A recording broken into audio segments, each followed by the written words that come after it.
What's up YouTube? It's Dan here. So, if you clicked on this video, you're probably wondering how to travel Colombia for cheap. Well, I was just there solo traveling for 10 days and I spent roughly around $900. And boy, can I tell you, I could have definitely spent around $300 to $200 less. So in this video, I'll tell you everything that I spent on, the do's and don'ts of things that I would have done differently, and at the end, go over logistics, safety, and different things that you can see. But without further ado, let's dive into it. All right, so before we dive into each category individually, I divided my whole entire budget into 6 different categories, starting from transport, accommodation, food, activities, souvenirs, and then finally, miscellaneous. And starting off with transport, I spent roughly around $266, for housing $180, food $150, activities $212, souvenirs $35, and miscellaneous $45. And this comes with my very first tip. Always track your spending. Colombia is a very cash-rich country, and I spend roughly around 250 American dollars. And to be quite honest, I don't know exactly where all that money went. I wasn't very good with my spending, so I kind of did some estimation. I spent roughly around $40 on souvenirs, and the rest I kind of divided into 3 and dumped it into food, accommodation, and activities, which should even out. So when you travel, always make sure you track and spend it, because it's a lot easier to budget when you know exactly where everything is going to than when you don't. So I made a spreadsheet to load everything individually, and here it is. I did it by those 6 categories, and I actually have a tip for every single category. And for transport, I have 2 actually. Probably looking at it, you're probably thinking, how did I spend so little on airplane tickets? Well, it's actually, I use airplane point miles. And I know a lot of those big finance YouTubers or travelers talk about how they basically travel for free. I wish I could do that, but I can't. But basically, I applied for a Delta Gold Amex credit card, and it gave around like 900 bucks, I think, worth of like points. And with these points, I think I saved around $200 flying to Bogota. Because whereas I think I would have paid maybe like 300, 350 for my round trip tickets, I only paid 95. And the other 40 I spent on my flight from Medellín to Bogota. But overall, these points are pretty useful. I don't want to spoil anything, but I actually only paid $6 for when I go travel to Asia in the summertime. So they definitely do come in handy. Next was Uber. My biggest tip for that is honestly, don't use it. I really only used it because I was so short in time, but also I have no idea how to get to places. Like for example, in Bogota, I spent around like 40 bucks to get to the waterfalls.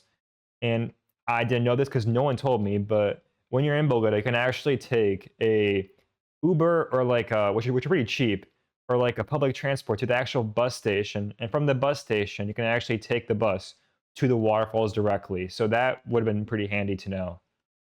But the rest, I think I spent 20 bucks ride sharing with other people. So it's maybe overall like $10 for me. But for accommodation, I think I maybe spent around 180. I'm not very sure, but a tip for that is usually you might spend around like 20 bucks a night for a decent hostel. Um, if you go to maybe a bad hostel that's not very social or anything, it might be like $10, but for the decent ones, it's like 20 to 25.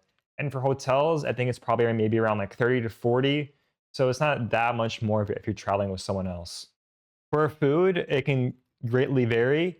I think I spent roughly from 35 to like 15 bucks, median maybe like $10 per meal.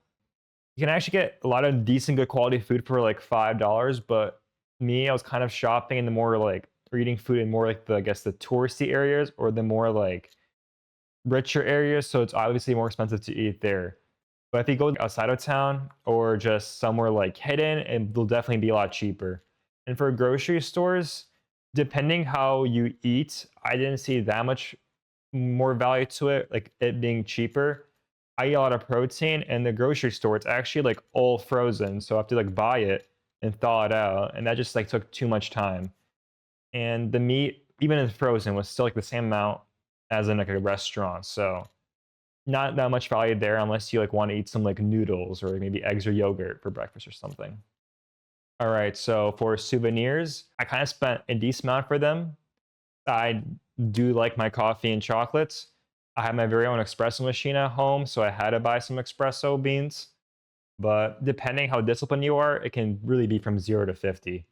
And for miscellaneous, I have the newest iPhone, which only requires like the eSIM. There is no physical SIM card to it.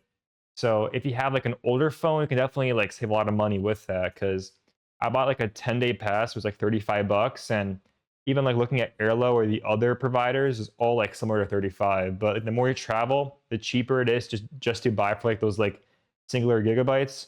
If you have like a physical eSIM, it's like maybe $5, like an actual like when you go into the country and you go to like those little like stores.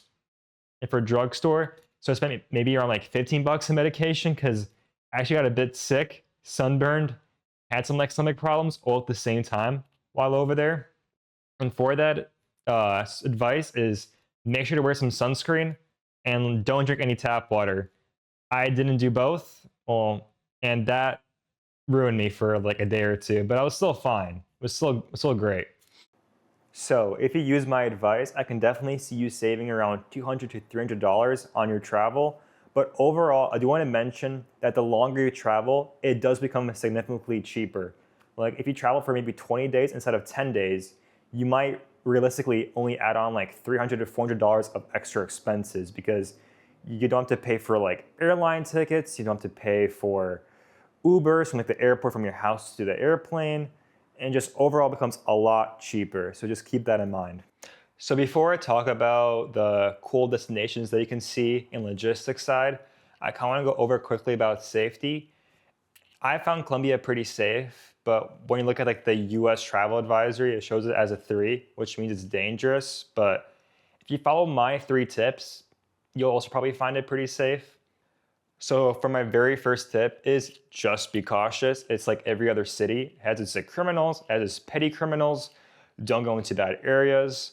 But especially for Colombia, I would say is watch out for your items like your cell phone, especially at nighttime. Because when I was in Medellín, I actually met this 10-year army soldier, American guy. Also, he's like 6'2". He was walking back from the club to his hostel yesterday with some like people, right? Group of people. And he was holding out his cell phone. Keep in mind, he's like 6'2". But out of nowhere, some guy like ran up to him and started tugging at his phone. But the cops are by, and they ran toward them, and they tackled the American dude while the criminal got away. He was like, how did that happen? Well, over there, all the police are usually paid off by like some criminals to let them do their like the little petty crime. So when you're in Colombia, just watch out for your items. Don't like hold your phone out in public, especially like, and if you do, make sure that you have a tight grip on it or just be careful of your surroundings because it's not uncommon for like little scooterists to come by and snag at your phone if you're walking by the sidewalk or just things like this happening, especially at nighttime. For my second tip is I probably don't have to go into this much detail but if you're a guy going to Colombia into those like clubs to meet Colombian women for stuff, don't do that. It's notoriously known for like those worker girls to drug those men, especially if you're like rich looking and just like take your money, your phone, and they wake up like 2 days later not knowing where they are. Just that's a very big notorious thing that happens over there. It's even memed about online. Just don't do that. If you do go to a club, I mean, they are safe. Just keep an eye on your drinks. Like get a beer or something and like hold it with your hand and like close the lid on it.